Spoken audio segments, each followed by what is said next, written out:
So I'm armed with my working on cars jacket and some household scissors and a very limited selection of sockets. I'm going to take the car apart, strip it all down.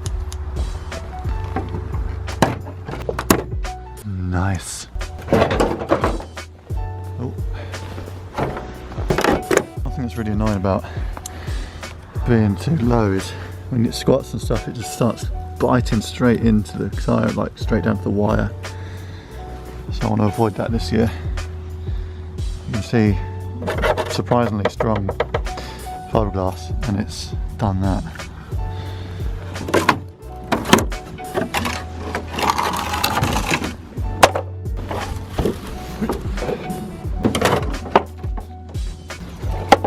Just really laugh here, I've got so much rubber and stones in here.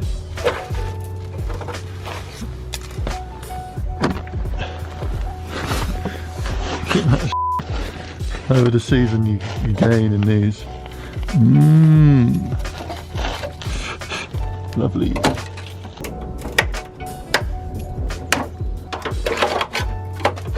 Not too bad, you can see even rub in here, but general conditions pretty decent.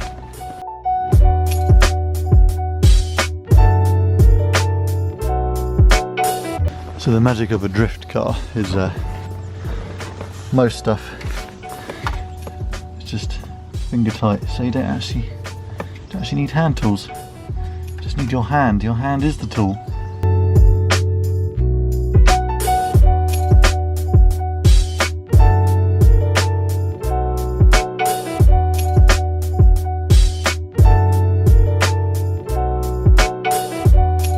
It's quite hilarious really where all this rubber gets under the scuttle here.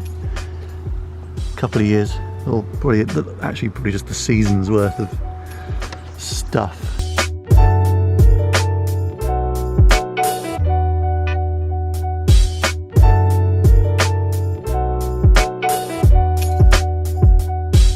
So priority for us today is to fix the or replace the rack that I bent at Three Sisters a couple of weekenders ago. At the end of the day, I went straight into a pothole at the beginning of the lap and completely bent it. So then I found this out later on at a driftland day or weekender, and we bent it back in the pits with a massive lever bar made out of a load of different jack handles. Obviously not ideal, bit of a janky way of doing things, but it got the rack straight enough to continue driving, but it was terrible in like a straight line. So every time you sort of centre and self-correct, it would then shake it out of your hands, the steering wheel. That's obviously not ideal, but I mean, it was weirdly okay every time you're fully sideways. So you can still carry on doing a drift day, but it just doesn't feel right. So we got a rack from an old breaker I had, which isn't the best looking rack, but it seemed to steer and not have any problems. So hopefully that does the trick. Bow, bow, bow, bow, bow, bow, bow, bow, bow, bow, bow. Stop it, let me jump up, I don't understand, fam. Oh.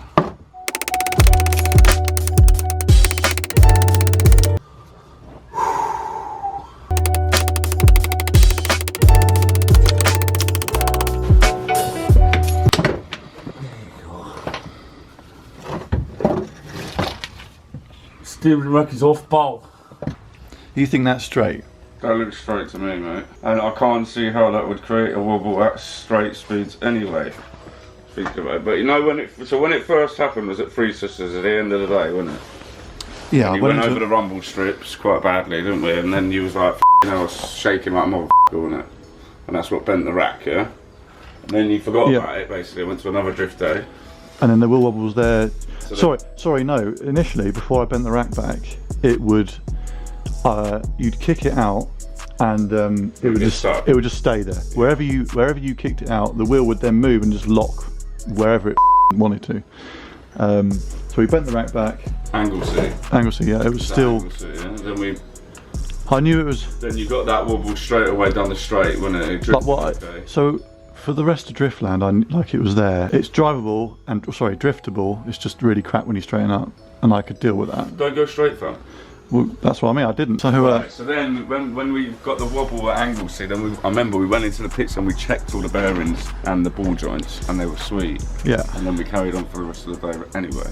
Mm-hmm. I don't expect to see that real bend, yeah. And look how easy it is to turn it.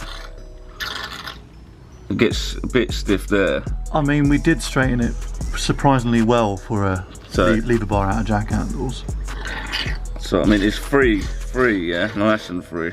Look, and if it was bent, it would bind. Yeah? So it only starts to bind because I've seen it about there, which is more than straight. But because I've seen it, like it was physically really bad, and we've bent it back. Because the middle of the rack is about there, and that's the only resistance then. On just there's no movement in that. So just after centre, which might explain when you're driving in a straight line. Why would it wiggle though? Yeah, it's proper violent. Yeah, no, so unless when your wheel is badly buckled. Huh. That's possibly what it is. Your wheel's super buckled. Possible. Because we checked the ball joints and the bearings at angle C when we went out. I remember you done like one lap and we was like, f***ing hell. Yeah, you couldn't even drive it. Yeah, as soon as you went straight, it was like, wasn't it? And it's still, when you're coming off a drift, it is kind of like that as well. And then when you're slowing down, you've just come off drift and you straighten up. You know when it's proper, like it's still like da da da da da. Violent, yeah. Yeah. So that's not got no play in it. And you're sure it was this side that he damaged the rack, yeah? 100%, yeah. So there's no play in that, and I've already checked that. There's nothing in that either. There ain't really anything else. Top mount, but no, top mount solid as well. So the only other thing could be is a bearing, but we checked the bearing. Because we're going to be putting on bigger spaces as well. That's one thing we need to properly check as well. Well, that's definitely bearings. I mean, you do run quite a lot of camber on the front. I do, yeah. So it's quite likely it has to tube the bearing. Wow, stiff. Well, I think it was that side that the brake used to bind a tiny bit. And then at the tyre shop, we freed it up very quickly. But I'd never done more than freeing it up quickly before a drift day. That was why one of my concerns was the brakes might be a bit binding. That's f***ing stiff, man. That's definitely binded. Oh no, I don't want to have to rebuild some calipers. But to be fair, this side is the same. So really we want to sit the calipers off. It spins then without the calipers on. So if the calipers are off and it spins freely and then the calipers are grabbed. Mate, so you know that violent shake, would that sort of slightly binding cause that? We now need to free off some brakes to see if that's one other problem. Check the bearings as well, which could cause the shake that I'm experiencing. So really we need to find out if your wheels are buckled, so we need to spin them all on the balance on to see if any of them are buckled. Because they've all been moved around now as well, haven't they? Before I refurb them, yeah, it would make sense to check all of them. Definitely more free than the other one. It's half, one, so that should be the middle.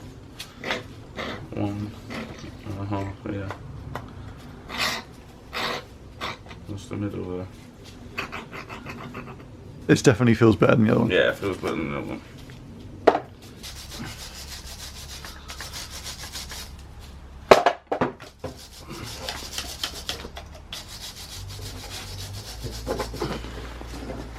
The list has got longer instead of shorter. We replaced the rack. Well, surprisingly, we managed to bend the other one back quite straight, so we don't know if that was causing the shake. Both front calipers are pretty seized as well, probably from it sitting still, but I have had problems with the calipers seizing before, so we're going to do a rebuild kit on both of those. We've got quite a lot of oil leaking from the rocker gasket and like the front seal by the looks of things, and possibly even the back of the gearbox. So I've got to do a lot of preventative maintenance there as well as relocate the pass. Safe to say there's a lot to do before I can start making her pretty. I've also got to do all the fettling of the body kit and all that stuff as well, but that's another step. I've got to make sure she runs right first and make sure everything's fine. 3 days later.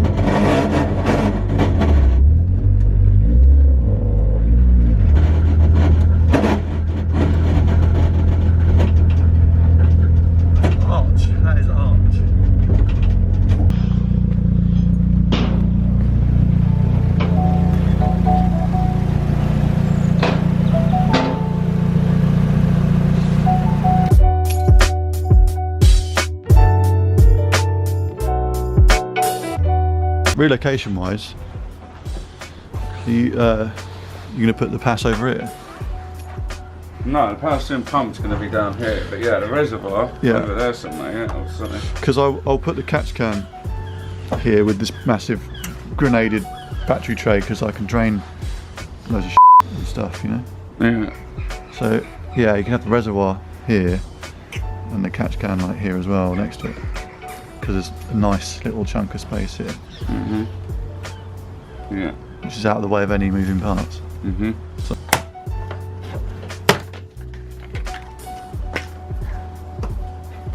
what got delivered today was some oil from OP. We've got Conceptua. Sent me my Conceptua sent me my rebuild kit, which is good.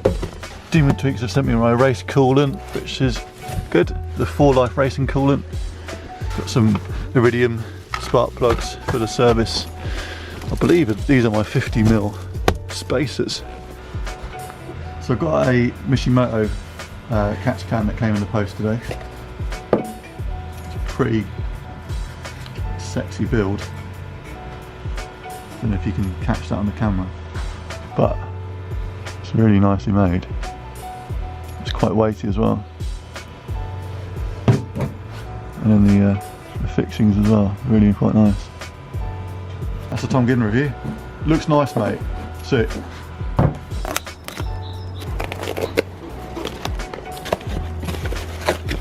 All the filter, you can see rocket cover gasket, that's the seals for the front and the gearbox, all the rubbers, the calipers, all the pistons to the calipers. Most importantly, some sweets. Power steering relocation, fill the power steering from fluid, cool. Change engine oil and filter, cool. Engine coolant, battery tray securing down, hydro pin, back caliper rebuild, bleeding the brakes, cam cover gasket, seat bracket, remove airbag module and fit the fire extinguisher, cut off the spoiler, rear quarter repair. So yeah, we've got quite a long list of just small preventative maintenance kind of stuff. We're going to get cracking straight away on just all the small bits like servicing and all that, as well as doing the over fenders. We're going to actually cut out the arches and finally put on some 50mm on the rear. Still got to get to the bottom of what's causing that shake. I don't know why I was thinking it was the rack. The more I think about it, the more I realise that that wouldn't cause a shake, no matter what condition it's in, I suppose. So I need to get all 8 wheels balanced up, get my friend Charlie to get his mobile van and spin them up and see what's going on there. Plenty to be getting on with. Whilst Kev does most of the mechanicals and relocations and things like that, I'm going to start cracking on with the body kit and fettling that and making sure that fits all right, revealing what the look for 2020 will be. That's it for today's video, guys. If you liked it, yeah, subscribe and like and follow me. It'd be wicked to hear your thoughts on what videos you'd like to see from the car and other cars that I've got, as well as behind the scenes photo shoots and things like that. Let me know what you want to see and I'll record it. Cheers.